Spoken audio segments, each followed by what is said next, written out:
예, 다시 돌아왔습니다. 예, 2차시, 3차시, 예, 죄송합니다. 3주차, 3차시. 헷갈려요. 계속. 영상을 여러 가지를 매번 반복해가지고 녹화를 하다 보니까 차시도 헷갈리고, 뭐 지금 목도 메이고, 일단 목을 좀 풀고 왔습니다. 자, 우리가 이제 다음 살펴볼 내용은 스포츠 경영 환경의 특성입니다. 우리 요거 인형이 좀 머리가 좀 나오는 것 같아요. 느닷없이.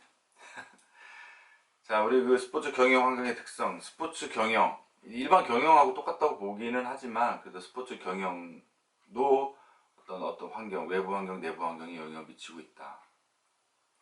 자, 그러면 이제 외부 환경의 어떤 변화가, 이제 외부 환경, 내부 환경에 대해서 좀 얘기를 하고 있는데, 자, 교환을 좀 보겠습니다. 외부 환경에 어떤 변화가 일어날지에 대한 충분한 정보의 부족으로 불확실성이 발생할 수 있다.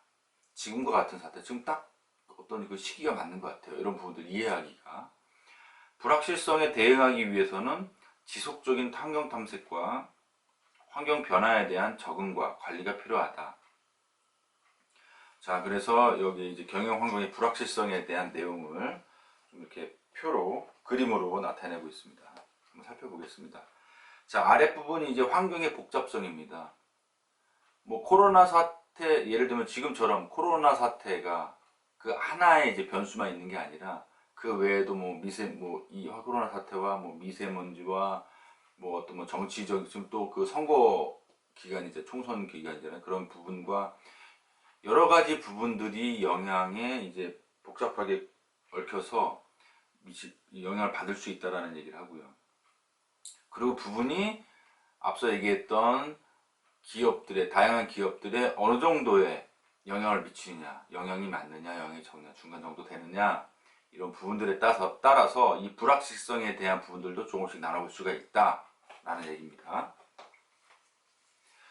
자, 환경의 변화의 정도가 높을수록 높은 불확실성을 갖게 되고, 환경의 변화 정도가 낮을수록 낮은 불확실성을 갖게 된다라는 부분이고, 이제 가로적인 부분에서 환경의 복잡성에 있어서는 오른쪽으로 갈수록 다소 높은 불확실성이 있을 수 있다. 그러니까 환경의 변화의 정도가 높을수록, 환경의 복잡성이 높을수록 똑같이 높은 불확실성을, 거의 비슷한 불확실성을 갖는다는 얘기죠. 그리고 왼쪽 하단으로 갈수록 낮은 불확실성이 있고, 중간다 뭐 환경 변화의 정도와 환경 복합성의 정도가 낮기 때문에 낮은 불확실성. 하지만 오른쪽 상단에 있는 높은 불확실성은 뭐 추가적인 설명이 있습니다. 환경의 복잡성도 높고 환경의 변화도 정도에 많은 영향을 받는다, 높다 라고 했을 때 아주 높은 불확실성을 갖게 된다는 얘기죠. 기업을 운영하는 입장에 있어서.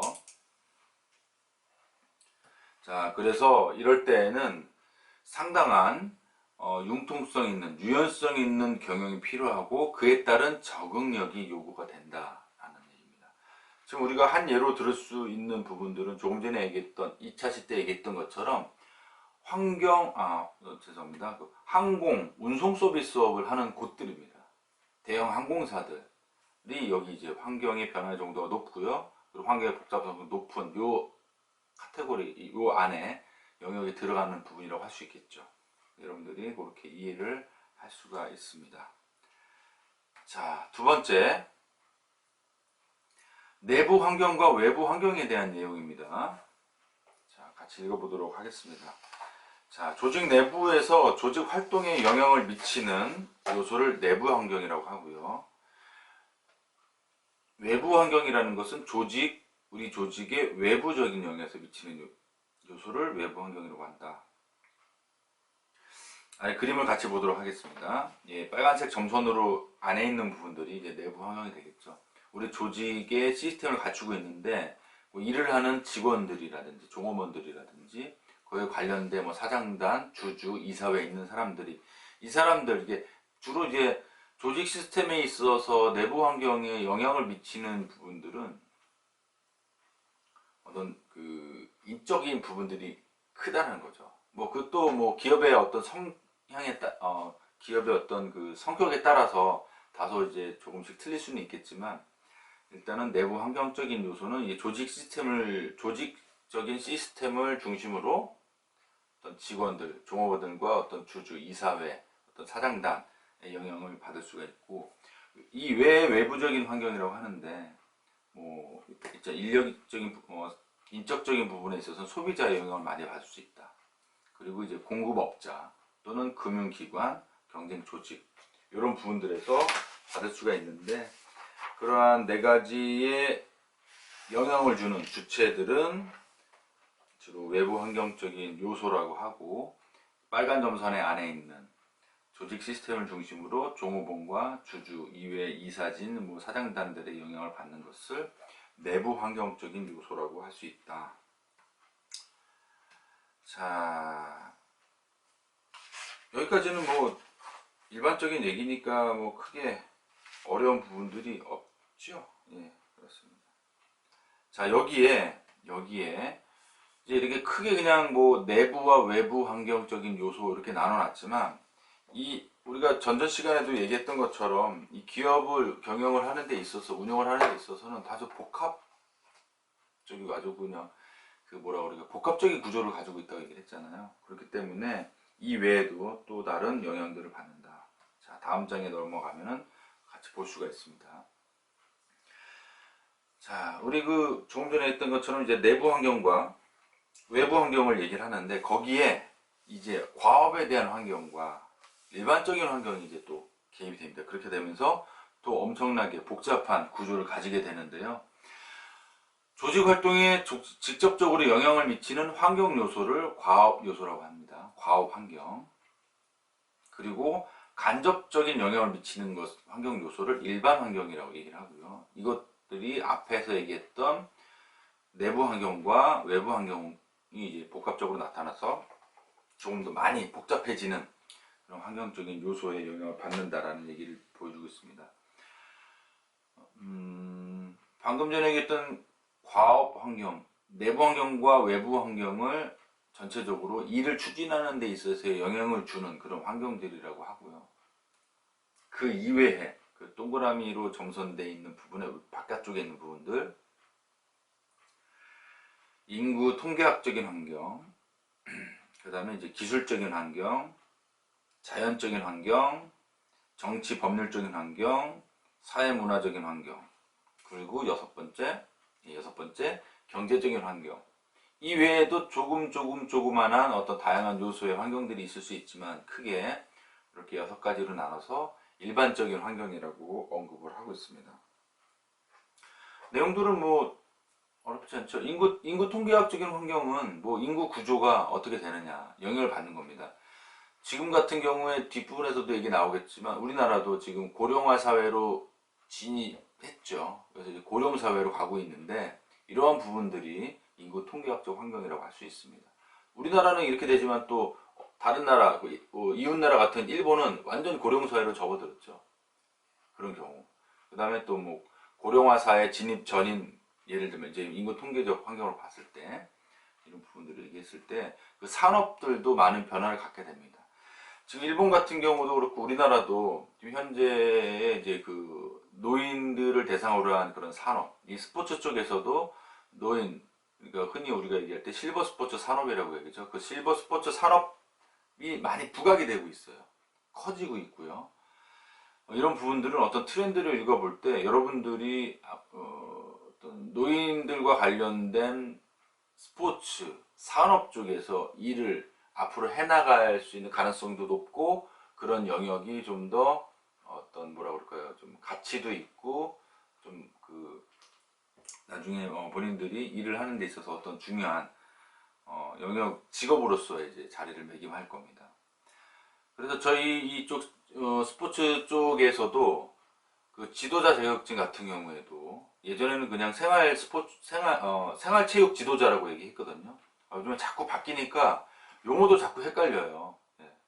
생활체육 지도자라고 했는데, 지금은 그 생활체육 지도자가 생애주기별로 쭉 구분이 돼서 유아 스포츠 지도사, 그다음에 일반 생활 스포츠 지도사, 그리고 방금 얘기했던 고령 사회로 진입함에 따라서 노인 스포츠 지도사, 그리고 네 번째 뭐죠?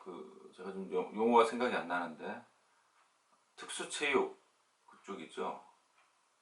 장애인 스포츠 지도사, 뭐 이렇게 뭐 생애 주기별로 또는 뭐 영역별로 이렇게 구분이 되고 있는데, 건강운동 관리사도 있고요. 이런 부분들이 이제 인구 통계적인 환경에 그 영향을 받아서 이 스포츠 지도사도 좀 세분화돼서 생애 주기별로 세분화시켜서 각각의 전문 분야로서 자리매김하고 있다.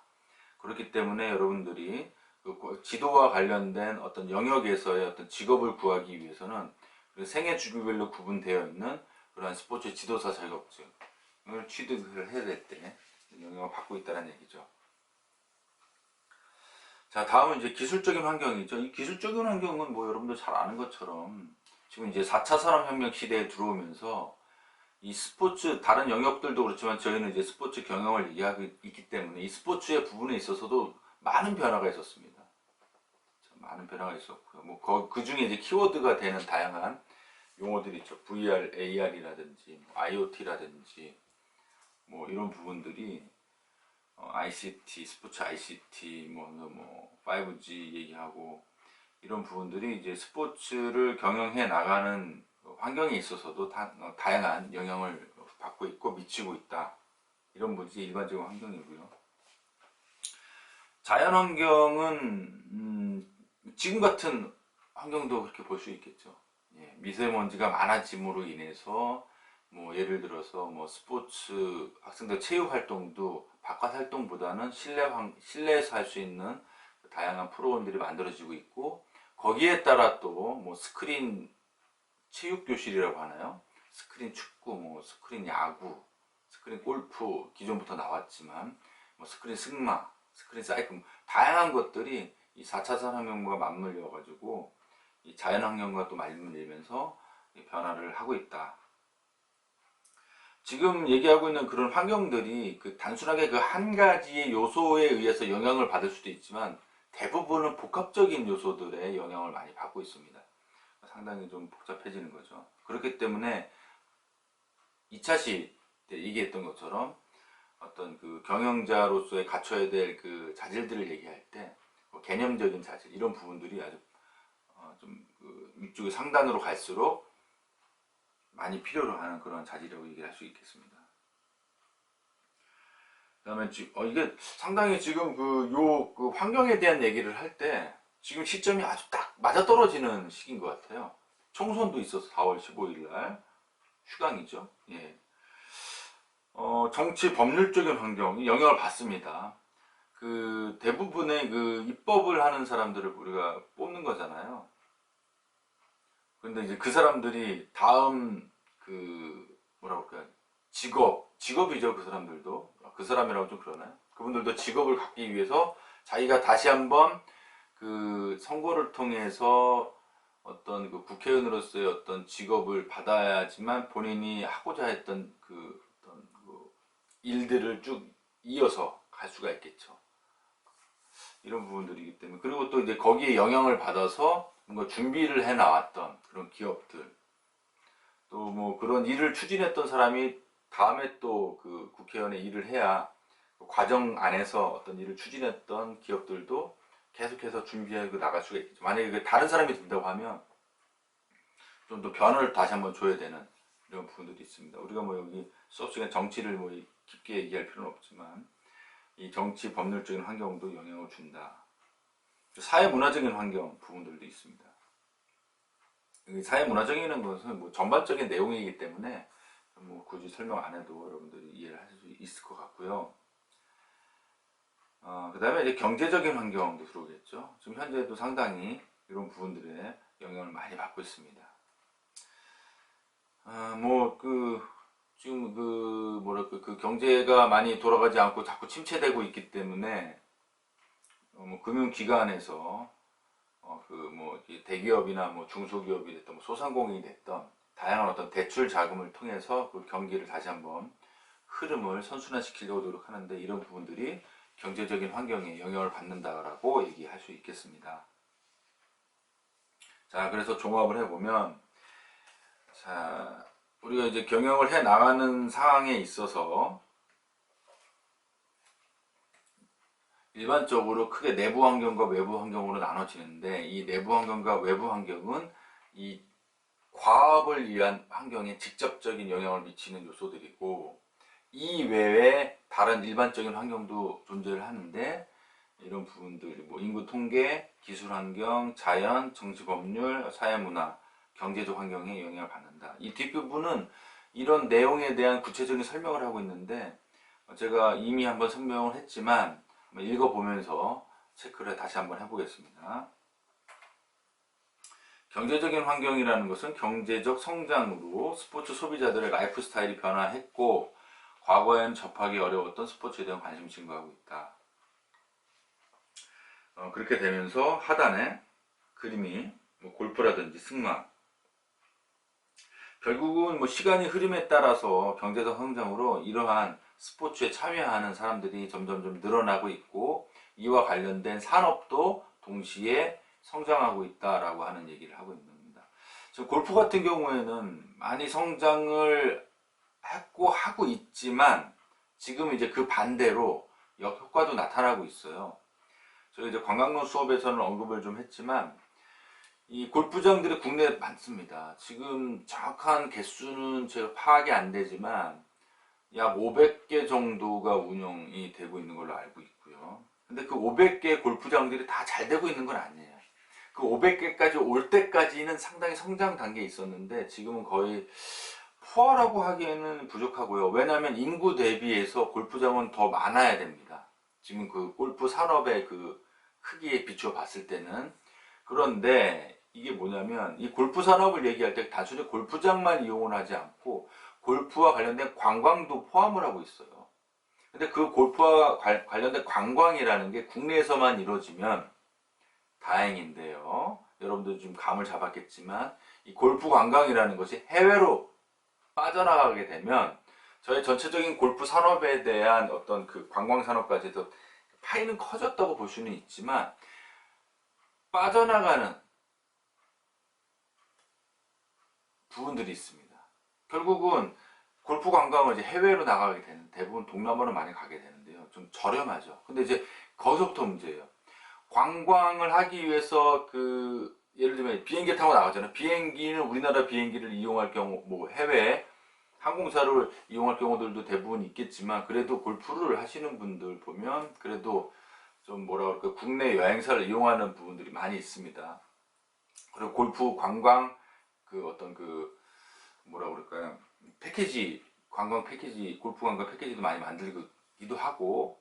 근데 실제로 이제 나갔을 때 2박 3일, 3박 4일, 뭐 길게 6박 7일, 뭐 15박 뭐 이렇게 골프를 치고 오는데, 거기서 이제 그때부터 이제 거기서부터 지출을 하게 되겠죠. 그러면 그 지출된 돈들은 우리나라에 들어오는 돈들은 아니잖아요. 해외로 빠져나가는 돈이죠. 예, 그렇게 됐을 때는 전체적인 골프 산업의 크기는 상당히 커졌다고 하는데, 일부는 외부에서 지출이 비용이 발생이 되고 있기 때문에, 현재 이제 국내에 있는 골프장들이 전체적으로 잘 되고 있다라고 얘기하기는 쉽지 않다. 그래서 대부분의 이제 그 일반 골프장들이 이제 퍼블릭, 대중 골프장으로 이제 전환하는 케이스들도 좀 많아지고 있고요. 또 그 매각하는 경우들도 생기고 있고, 그리고 문을 닫는 골프장들, 그래서 그 업종을 변환시키는 그것도 단계적으로 조금씩 많아지고 있습니다. 예, 그래도 아직까지도 이 골프 산업 쪽은 그래도 잘 되고 있어요. 예, 아무쪼록 승마 쪽도 이제 승마 쪽 같은 경우에도 점점점 조금씩 이 승마와 관련된 산업이 좀 커지고 있죠. 이 그 승마를 할 수 있는 곳들이 점점 생기고 있고요. 관련된 학과도 생기고 있다는 얘기는, 점점 예전에도 있었지만 조금씩 더 많아지고 있다는 얘기는, 이와 관련된 소비가 많아지고 있고, 관련된 뭐 지도자도 필요하고 이런 시설도 많이 필요하게 된다는 얘기죠. 그렇게 하면서 여기 투자가 생기고 있고요. 이 외에도 뭐 다양한 그 어떤 종목들이 있겠죠. 지금 뭐 여러분들과 같이 대면하고 있으면 좀 질문을 해서 서로 이렇게 좀 소통을 좀 할 텐데, 혼자서 얘기하고 혼자 뭐 질문하고 받아서 얘기해야 되니까 그냥 일단은 교환에 있는 내용만 가지고서 설명을 하고요. 하도록 하겠습니다. 자, 다음은 인구 통계적 특성, 인구 통계적 환경입니다. 앞서 얘기했던 것처럼 여기서도 마찬가지로 그 노인 인구에 대해서 설명을 하고 있어요. 자, 노인과 여성 인구의 변화. 여성 인구에 대한 변화에 대해서 잠깐만 한마디 말씀드리면, 지금 우리 프로스포츠 지금 뭐 아직 문 닫은 상태지만 작년까지 쭉 몇 년간을 좀 추이를 살펴보면 여성들의 그 스포츠 참여, 뭐 관람이 됐던 참여 스포츠, 직접 참여하는 스포츠가 됐던 꾸준히 증가를 했습니다. 예를 하나 들면 관람 스포츠의 경우에는 2000년도 초반에는 여성 관람객 수가 전체 관람객 수의 20% 수준밖에 되지 않았습니다. 그때도 제가 이제 논문을 준비하면서 프로스포츠 여성 관람객 관중 성향을 조사한 적이 있었는데, 그때 통계를 보면 전반적으로 평균 약 한 20%에서 한 25% 사이, 그 정도의 그 여성 관람 관중들이 있었는데, 지금은 그 조금씩 늘어나서 거의 절반에 가까운 또는 절반보다 많은, 어떠한 경우에는 그 여성 관람객, 여성 관중들이 많아졌다. 그러면은 자연스럽게 프로스포츠를 생산해내는 그런 구단이나 리그에서는 당연히 많아진 여성 관중들을 위한 다양한 이벤트라든지 마케팅을 또는 경영을 진행해 나가야 되겠죠. 그래서 그렇게 점점 증가하는 여성 관람객들을 또 이렇게 잘 확보할 수 있는 그런 전략들이 필요하다는 얘기죠. 이런 부분들이 이제 일반 환경에서 인구 통계적인 환경에 영향을 받는다. 앞서 얘기했던 것처럼 노인 인구도 증가함에 따라서 어떤 산업, 이 스포츠 산업들도 변화하고 있다. 우리가 이런 그 어떤 추이를 살펴보면서, 여러분들 보고 있죠? 그래프, 교환, 이렇게 변화된 추이를 보면서 예측을 해볼 수가 있고요. 뭐 조사를 해볼 수가 있습니다. 자, 우리나라를 기준으로 해서 왼쪽에 있는 부분들, 우리가 흔히 그 유럽 쪽에 뭐 선진국 국가라고 얘기하는 그런 스웨덴, 이런 경우에는 이미 고령사회가 진행이 됐고, 그러면 결국은 이 스웨덴 같은 경우에는 고령화 사회와 관련된 다양한 산업들이 발전했겠죠. 특히 스포츠 산업 쪽도 어떻게 발전을 했는가를 보면, 우리나라가 지금 점점 그 고령 사회로 가면서 이 실버 스포츠 산업이 확장이 될 텐데, 그럼 어떠한 스포츠 산업이 확장이 될 것 같다라고 하는 것들을 미리 예측을 해볼 수가 있습니다. 스웨덴의 경우와 한국의 경우가 똑같지는 않겠지만 그 유사하게 발전을 하기 때문에, 또 제일 가까운 곳은 이웃나라 일본이 있어서 어떤 식으로 진행이 되고 있는지를 살펴보면 그 부분에 대한 대비를 할 수 있다. 자, 여러분들도 실버 스포츠 산업 쪽에 관심이 많은 친구들은 이런 그 선진국의 사례들, 뭐 스웨덴, 영국, 프랑스 이런 부분들을 보면서 한번 체크를 해볼 수가 있습니다. 자, 기술적인 환경은 얘기했죠. 기술의 발달에 있어서 스포츠 인구가 증가를 가져온다. 자, 아무래도 스포츠에 그 참여를 꺼려했던 사람들이, 그 꺼려하는 이유는 여러 가지 이유가 있었겠지만, 뭐 사람들을 뭐 많이 만나는 걸 싫어한다든지, 외부에 나가는 걸 싫어한다든지, 뭐 지금도 우리 교양 체육 스포츠를 보면 느낄 수 있잖아요. 외부에서 하는 스포츠는 우리 그또 뭐 다 그런 건 아니지만 우리 여학생들이 많이 좀 선호하지 않고 실내에서 하는 프로그램도 좀 많이 선호하기도 하고, 움직임이 좀 덜한 거, 그렇게 얘기해야 되나요? 맞는지 모르겠네. 근데 제가 저도 이제 교양 스포츠, 체육 스포츠 프로그램 운영한 적이 있었는데, 그때 보면 좀 그렇게 좀 느끼는 부분들이 있더라고요. 오늘도 시간이 한 5분 정도 하다가 마무리를 해야 될 것 같습니다. 자, 그렇기 때문에 이 기술이 발달하면서 실내에서 할 수 있는 다양한 스포츠 프로그램, 또는 혼자서 할 수 있는 스포츠 프로그램, 이런 부분들이 좀 계속 변화가 되고 있기 때문에 오히려 스포츠 인구의 증가에도 도움을 주고 있다. 자, 그리고 스포츠 고객의 욕구를 쉽게 파악해 볼 수가 있다. 빅데이터, 스포츠 빅데이터죠. 어떤 패턴으로, 어떤 식으로 이제 그 라이프 스타일을 갖고 있는 사람들이 이 스포츠에도 어떤 식으로 참여하고, 그리고 스포츠 고객이라고 하는 사람들, 뭐 소비, 다양한 뭐 장비, 용품 구매하는 것도 포함이 되겠죠.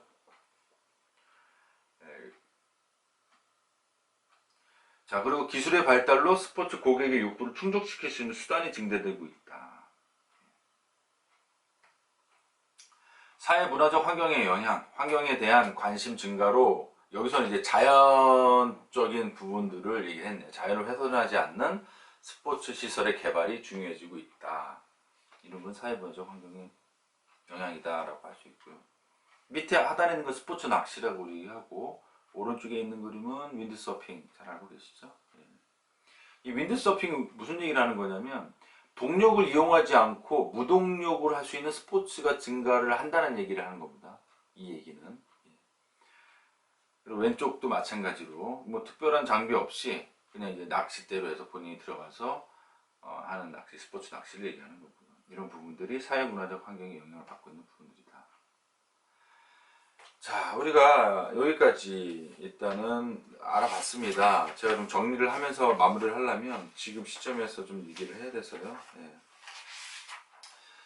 자, 제가 이제 얘기했던 부분들, 우리가 이제 교재를 통해서 알아봤던 부분들에 정리를 해보면 이 스포츠 경영 환경의 특성들이 있는데 이 그 환경의 변화의 정도와 또 환경의 복잡성에 따라서 영향을 받는 수준이라든지 어떤 그 크기가 틀리다라는 얘기를 했었고요. 자, 그리고 환경의 영향에 있어서는 내부 환경과 외부 환경으로 나눠볼 수가 있는데 그 외부 환경과 내부 환경은 과업을 위한 환경에 포함이 된다 라는 부분들. 이 외의 환경은 우리가 일반적인 환경이라고 얘기한다. 제가 얘기했던 것 중에서 이제 과업 환경에 있어서 영향을 주는 요인들이죠. 소비자가 있었고 공급자가 있을 수 있고요. 이외에 얘기 안 했던 것 중에 유통업 하는 업자가 있을 수 있고 경쟁자, 금융기관 이런 부분들이 있다. 그리고 이제 외부 환경에서는 인구 통계 환경과 기술 환경과 자연 환경 그리고 경제 환경, 사회문화 환경, 정치 법률 환경이 있다. 그 내용에 대해서는 우리가 같이 살펴볼게요. 자, 이 외에 영향을 미칠 수 있는 환경이 또 하나는 요즘에 이제 스포츠도 이제 글로벌 스포츠 산업을 지향하고 그렇게 뭐 진행이 되고 있기 때문에 국제 경영 환경이라는 부분도 한 가지가 존재를 합니다. 여러분들이 국제 경영 환경에 대한 부분들도 좀 아실 필요가 있고요. 이 부분 뭐 한 예로 하나 좀 언급을 해보면 뭐 도쿄 이번에 올림픽도 이제 1년이 연장이 됐지만 그 도쿄올림픽 끝나고 2년 후에 있을 평창 동계올림픽 후에 4년 후에 진행되는 이제 중국에서 진행되는 2022년 북경 동계올림픽이 있죠. 중국. 이 부분들도 우리가 좀 유심히 살펴볼 수가 있는데요. 우리 다음 시간에는 그 부분에 대해서 좀 구체적으로 얘기를 많이 나누겠지만 지금 중국의 이제 동계 스포츠 산업이 아주 크게 예산을 투입을 하고 있고요. 크게 확장이 되고 있습니다. 전체적인 규모 사이즈가 우리나라하고는 큰 차이가 나는데 우리가 그 중장기 계획을 세우면서 50조, 뭐 60조, 80조 정도의 그 스포츠 산업의 규모를 키우겠다고 했는데 중국은 스케일이 틀려요. 500조, 800조 이렇게 나갑니다. 엄청나게 큰 사이즈죠. 지금 이 순간에도 중국의 어느 곳에서는 수십 개의 스키장이 만들어지고 있어요. 오히려 국내 같은 경우는 스키 산업이 좀 줄어들고 있잖아요. 자, 앞으로는 골프처럼 스키도 이제는 중국에 가서 즐겨야 되는 그런 이제 시기가 다가오고 있고 그게 또 관광산업과 맞물립니다. 이런 부분들이 그렇기 때문에 이 스포츠 환경, 경영 환경에도 이런 식으로 이제 좀 가까운 중국도 영향을 받고 있는 것처럼 국제적인 경영 환경, 우리나라 또 온나라가 돼가면서 스키장들이 운영이 어려워지고 스키장들도 리조트들도 뭐 아마 다양한 변화를 주려고 노력을 하고 있을 텐데 앞으로의 어떤 그런 중국 동계올림픽을 기점으로 해서 어떤 그 동계 스포츠 산업의 변화 이 부분도 상당히 주목해 볼 만하고요. 지금도 그 동계올림픽을 전국적으로 진행하기 위해서 평창의 예시를 계속 배워가고 있고 우리나라의 겨울 스포츠 관련된 지도자들도 중국으로 계속 나가서 뭔가를 영향을 주고 있는 상황이 됩니다. 예, 중국으로 나가서 그 어떤 그 스포츠 산업의 확장이 되고 있기 때문에 중국으로 이제 나가게 되는 그런 지도자나 경영자들이 많이 가서 역할을 하고 있다. 그래서 여러분들도 어떤 중국 스포츠, 특히나 동계 스포츠 쪽에 관심이 있는 친구들은 이제 국내 같은 경우에는 좀 한계가 있어요, 이제는. 그래서 앞으로 좀 성장하고 있고 성장 단계에 들어가는 그런 중국 동계 스포츠 산업 쪽에 관심을 갖고 대처한다면 뭐 여러분들이 좀 얻고자 하는 뭐 다양한 것들을 얻을 수 있지 않을까 좀 생각이 듭니다.